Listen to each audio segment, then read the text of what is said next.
We're readied up. We're on Himmelsdorf, game number 4. See if SHOJO takes it back with the offense. As we talked about earlier, someone that had a successful offense on Himmelsdorf is very hard to beat on this map, to come back in the series. Defense being very, very, very strong on this map. But FOXEY showing us a successful offense. They might even be going 3-1 into Ghost Town if they have another successful offense like the first time around. Yeah, good to see the FOXEY guys. They're bringing the Z3, not E3, CGC. They're going to go stick them in A1, and the reason that they're going to go stick them in A1 is because that then lets you neglect the number 2 cap a little bit, in the way that you don't have to have forces ready to reset at the very right-hand side of A6. You know, if SHOJO's got tanks sitting in A7 and A6 doing that cap along the very top of those buildings and whatnot, you can drop a seashell on top of that and reset them all. Because one of the most common things is very similar strategy to what we saw FOXEY just do, where you take an E100 and you park it right on that corner and just let him die. You know, no worries about it. And if he's got his turret right where he's sort of facing 90 degrees to the left, then there's this massive wall that you can sit other tanks behind and cap out from. You know, and the CGC is able to deal with that. Now we're currently hiding in the pockets of the IS-7s. Dank guy. We all saw that Dank guy, at least I did, with getting 1 shot of damage from the 62A in the butt as he was driving down by the church. And what he did is he immediately blew his repair kit on a track where there was no incoming damage there, Dank guy. You're not pressured at all. Blowing kits, baby, that's my motto. Repair kit later in this game. I was anticipating the SHOJO push here, hiding in the pocket of YTP. He didn't even know I was there. I was like a GoPro on the side of his IS-7. But it seems like Tedster, understanding where the enemy was, he looped a shot into JT, getting a splash damage on him, taking off a 400 health. So SHOJO being balled up down here. Does FOXEY know? You have to think so, because JT taking a shot.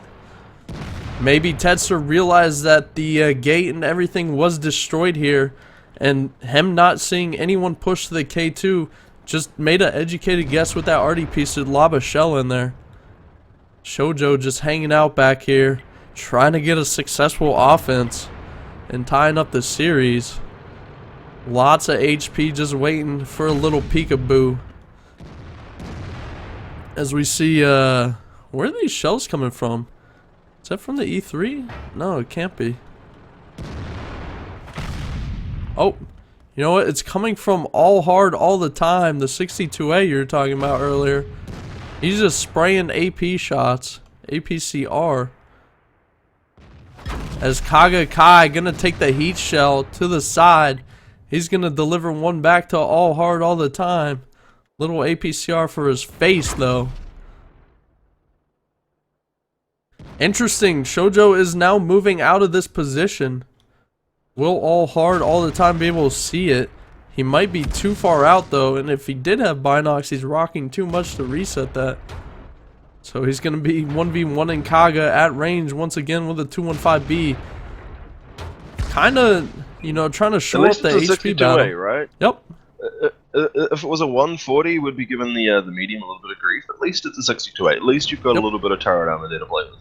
The 215B struggling. SHOJO's headed up, SHOJO's almost at the 7 line, and FOXEY, you can see there with Sublime's heavies as they're starting to push up. They're going, something is wrong. SHOJO, if they were still there, they would have pushed by now. So the FOXEY heavies going down south.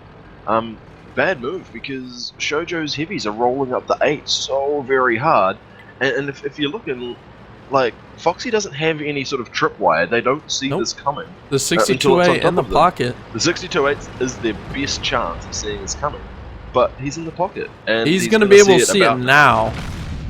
As he does swing one of his heat shells hitting the building, he's going to get pushed on, but the FOXEY heavies were currently surprised. Where the hell did SHOJO go? They're asking themselves. SHOJO gonna be making a strong push to this number 2 cap. Foxy Heavies need to clean up their act and hurry up and get over here, as SHOJO pressure is on. will be putting 2-man on cap. They don't have enough small tanks to hide 3 in that corner. So we've got Karuru Disu down on the cap in that spot that I was talking about earlier. Both him and the 140 hide aluminum, they can expect the CGC shell to the face right now. As we see the E100s. Tedster in the CGC, that's what he's there for. E100s are trying to block the gun paths or the sight lines of the TDs. Fool, stuffing up that hole in the wall. The Foxy Heavies need to come down the 7 line. They're currently coming down the same area. As we see the perfect play, we have screeners here, screeners here, screeners here. They're screening everywhere.